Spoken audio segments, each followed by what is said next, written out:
Good morning. I'm Lynette Adams, and this is Rochester in Focus. Coming up on the show today, professional drummer and Rochester musician Billy Goodness joins us to tell us about an evening with Bacharach. It's his take on the tunes by the late iconic composer Burt Bacharach. He's got a star-studded lineup for the concert on April 19th. The proceeds going to support arts in Rochester schools.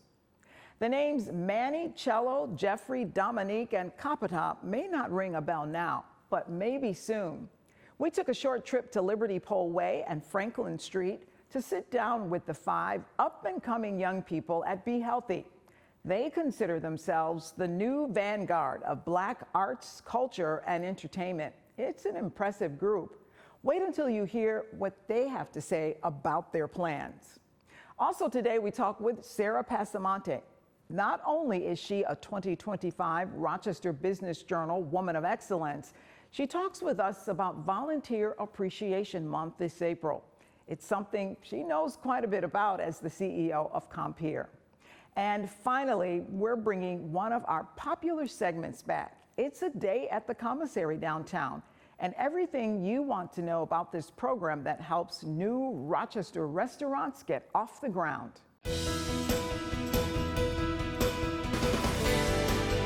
Today we're talking about an evening of Bacharach. What is that, you may be wondering? Well, it is an evening of the music of Burt Bacharach, and it is the brainchild of Billy Goodness. And there's a reason why you're doing this. Well, an evening of Bacharach is a project that I've been working on for the last couple of years now, and the whole idea behind it is to do something to help support music in the schools, and to bring some great music that maybe people are not hearing on a regular basis anymore. So, like we've talked a little bit about, when school systems are faced with budgetary issues, it seems like the first place to see any cuts are the arts. And I grew up in the town of Greece. It was a great opportunity to play music at that time, very, very supportive of the arts. And over time, we see that dwindling. Not that people don't believe in the arts, not that people aren't drawn to the arts, it's just that sometimes the funding isn't there, and if the funding isn't there, then the opportunities aren't there. Talk about how it impacted you going to school, growing up, and playing music. Well, I grew up in a really, almost like a golden age of music in the Rochester area, because when I was coming up as a young musician, the Chuck Mangione thing was just starting to happen, and Chuck was starting to get known outside of Rochester. And you had people like Bat McGrath and Don Potter, and you had Jeff Tyzik, and there were just a lot of people in this area that would actually come to our high school and conduct what we called our little studio orchestra, which was basically a jazz band with a string section, because to be honest, we all wanted to be Chuck, because the Chuck Mangione thing was so strong. So it was just a great, great environment, and it had a great impact on me. And I saw a lot of artists in the Rochester area really moving on to a national level. And at 18 years old, of course, you already know everything. And sometimes you don't have the fear that kind of gets instilled in you as you get older and you start to doubt whether you can do things. So I saw that and said, that's what I'm going to do.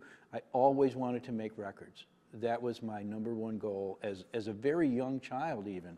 I was really enamored by the recording process. So all of that combined led to the career that I'm still doing today, making music, recording, and I want to share that, and I want to make sure that young musicians have those opportunities to be involved and to find themselves in music.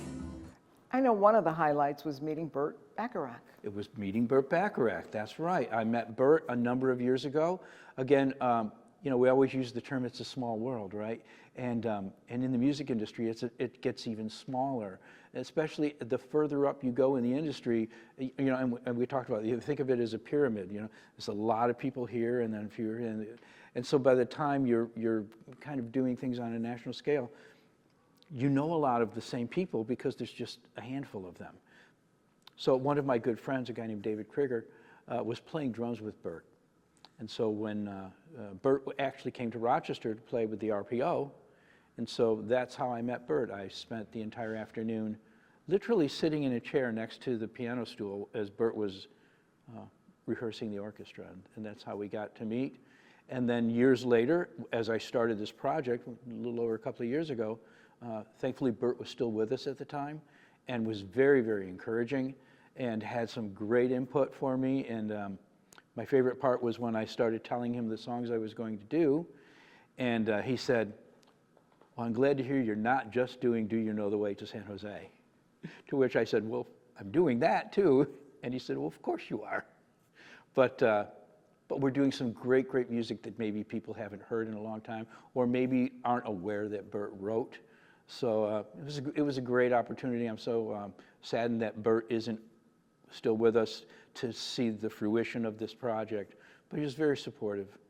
Quickly tell us when, where, and how can people take part?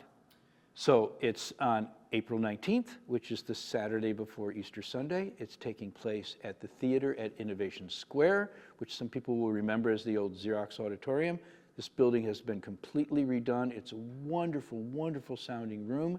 Tickets are available by going to the theater's website, which is Theater AIS, stands for at Innovation Square, so theaterais.com/box office. It's going to be wonderful. It really is. I'm really looking forward to it. We'll be right back.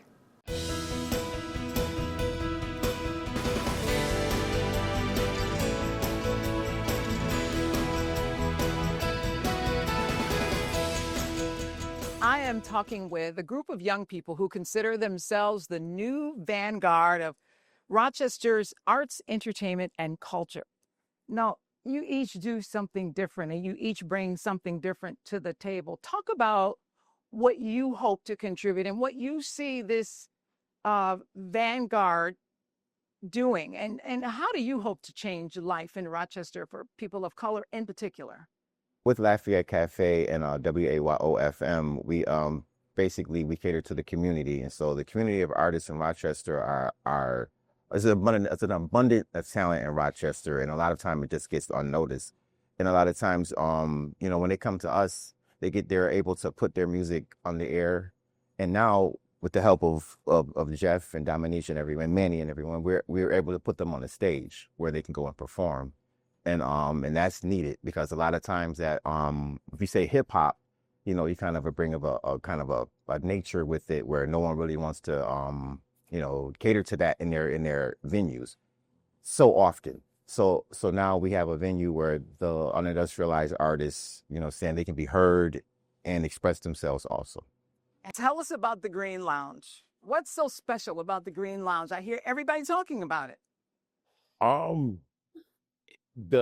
would say the aura, the vibe, the Green Lounge is just it's a great place to be in, great people, great environment. I feel like whatever they want to do, whether it's entertainment, singing, rapping, poetry, and there's numerous events that we have at the Green Lounge, yoga events and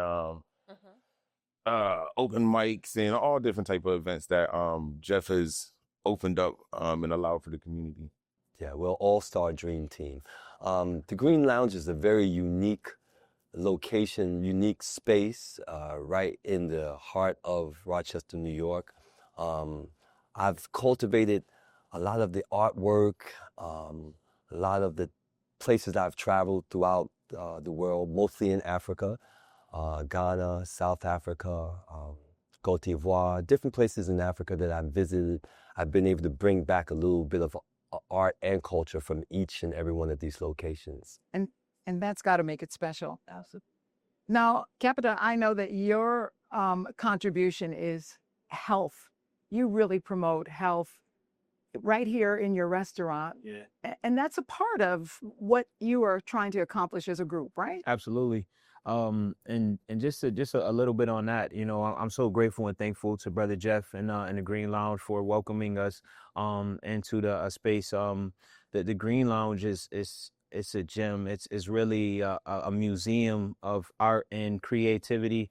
And what Be Healthy brings to that and brings to this is healthy options during entertainment.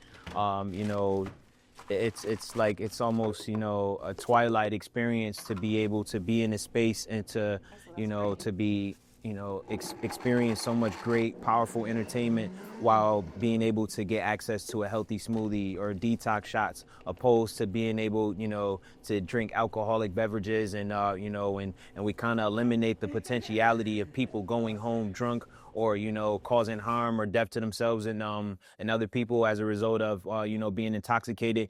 It's just a beautiful space. All of the events have been, you know, just tremendous success. And what do you hope this coming together ultimately does for the city of Rochester? In the Black community, that was one of the things that was really big pressing upon me, is to make sure that we can show that sense of unity, because even through the entertainment and the culture here in Rochester, something has been lacking. I can't really place blame or point to who did what, but that kind of goes back to when people say, like, you know, Black people can't always talk about like the past or the atrocities, but we got to pull ourselves up by our bootstraps and things of that nature. So since we were never given those bootstraps, we, you know, created our own bootstraps here, and we're going to tie them together, because I think that with the mindset that each one of these brothers has, along with mine, I think together we can bring something new about in Rochester, but also image-wise, because it's been known that Black people are very visual people. So when they see us coming together, the young people see us coming together, and we have trust within each other, I think that's something to believe in. And I can see it happening. I can see it happening. And we'll be right back.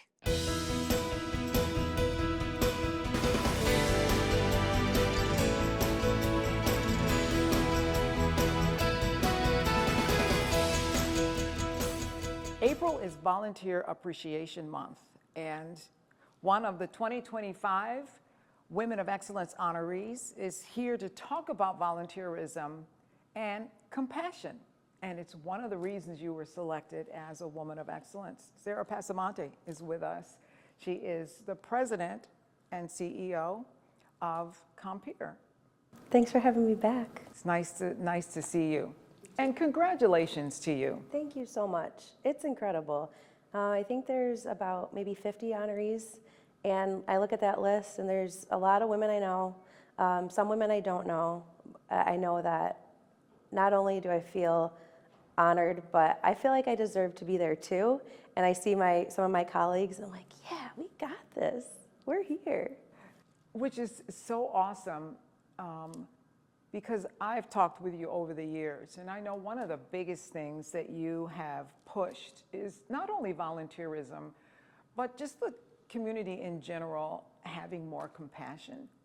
That's sort of your signature. Why is that so important? I became aware in, I think, middle school. It was probably 6th grade.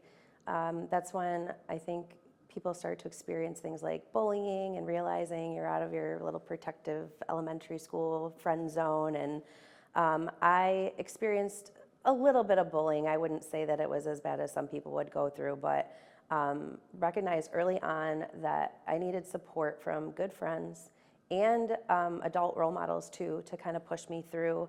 My parents had split up when I was 7, and just getting through that, you know, is something in itself. So I knew I wanted to go into a helping profession, and I thought maybe counselor, you know, and then I discovered Compeer as my college internship. I'm going on 20 years. It'll be 20 years at Compeer in May. And through this time, the thought of compassion and the act of compassion has been validated, and I've been given this platform to do so. So not only can I volunteer and can I make a difference and can I mentor, but I can inspire other people to mentor, because it makes us feel good too. It is certainly a two-way street. Tell people about Compeer for people who don't know what you do. Yeah, so Compeer is considered a non-clinical or a non-traditional mental health organization. We get referrals from mental health professionals, so your school counselors, school social workers for children, private practices, clinician, primary care providers can refer to Compeer. They refer their child or teen or adult patient, and they recommend them for our services to get paired up with a Compeer volunteer, friend, mentor. The youth program is, I think everybody can wrap their head around adult to youth mentoring. You have a positive adult role model. You hang out with a child or teen for a few hours a week. The adult program, there's really not much like it. And this companionship that started, we've talked about back in the 70s how everybody was institutionalized if they had a mental health issue. And when they started coming out of the institutions, it was compeers, companions, peers, and friends that they had to help them through that transition.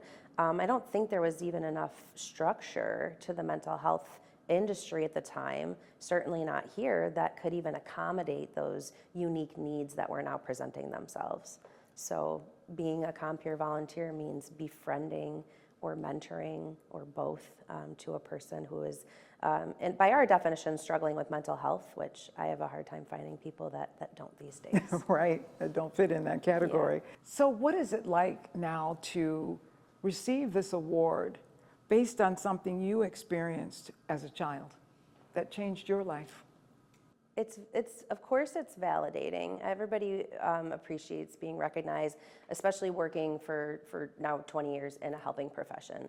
A lot of people don't make it that long. A lot of people don't stay with the same employer for 20 years. I mean, Compeer has just been amazing too and for me.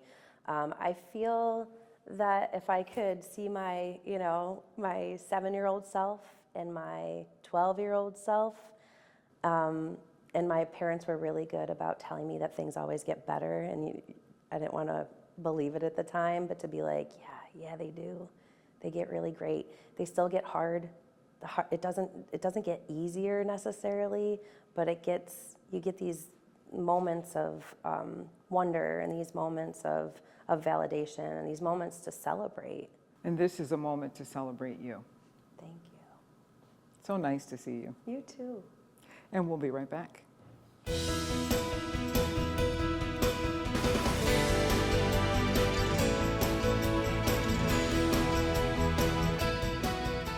Many people don't know the commissary is tucked in this corner here at the Sibley Building downtown, but a lot is happening here in this kitchen, and joining me to talk about that, Denise Jones, who is the interim executive director, as well as Hannah Robbins, who is the partnership manager. And I'm really having a great time learning all about what you do here, because you do a lot here at the commissary. It's for people who want to start restaurants, but there are others in the community who may be interested in the services you offer, correct? Yeah, absolutely. So if you love to eat, I would say stop by. So we have 2 different members that are currently doing lunch service. And you can come by at 250 East Main. So on Wednesdays, we have someone that does Salvadoran food, so pupusas, tacos, quesadillas, and then we have someone that does soul food on Fridays. So yeah, stop by, and if you love to eat, stop by and be a customer. We also have folks that do catering, so if you would like to have an event catered by one of our members, definitely reach out. Wow, Absolutely. So if someone in the community wants someone to cater an event, they don't know where to start, they can come here, and you can arrange all of that for them? Absolutely. Yeah, we'll connect them to one of our members and kind of get them started, see maybe their budget, what they would like. Yeah, we're happy to work with them. What is your whole goal here at the commissary? We want our members to succeed. Whatever their goal is, whatever their passion is, we truly want them to succeed. We do have folks who come in who want to have their own brick and mortar, but we also have individuals where it's a hobby. They really are passionate about making cookies or whatever. So they need to have a place with the equipment and the support in order to satisfy that pleasure. We also have people who come in, maybe they want to do a supper club, so they're not looking to have a brick and mortar, but they need a commercial kitchen to prepare the food for a supper club. There's also opportunities for catering. We already talked about that. And we have not-for-profit organizations that come in, one in particular. Autism Up. Yes. And BOHA. And BOHA, yes. Thank you. Yes. Where they come in, especially BOHA, they come in and they prepare the food for homeless shelters. And, you know, that's not someone who's coming in to have a brick and mortar, but it's passion driven, and we create the space for that. So it's not a one-size-fits-all, but we do have something for everyone. So we just encourage individuals to come out. We have our open house coming up February 13th from 12 to 6 p.m. And we welcome the community to come in and just look at all of the equipment and everything that we have going on here at the commissary. And speaking of the equipment, you showed us you have state-of-the-art equipment. You spent a lot of money in making sure this kitchen is well equipped. Absolutely. We were fortunate enough to get grants. They saw the vision in what we were doing for the community and for the would-be entrepreneurs, and we were very fortunate. We have top-of-the-line equipment here, and we have our director of culinary operations who will give tutorials, because people coming in, you look at this equipment and it can be intimidating. What do you do? How do you even start? So there's a tutorial that takes place so they're comfortable with utilizing the equipment. And that person also helps someone who's starting a new business. Absolutely. He has 20 years of experience. 20 you plus mentioned. years, yes. 20 plus. Yes. So he can really kind of guide them along, and that's part of the services you offer, It is right? part of the service. That, along with our entrepreneurs in residence, we want them to be, if they're struggling with the website and they don't know what to do, because most of the time you're focusing on the food and the service, you're not thinking about a website. But how important is a website is very important. So we allow our EIRs, is what we call them, to connect with our members, to support them and help them. And that's something that the members get just because they're a member. They don't pay anything extra for that. We want to set them up for success. Wow, I love it. Absolutely love it. And if you love what you've heard, you've got to come visit the commissary right downtown on Main Street. We'll be right back.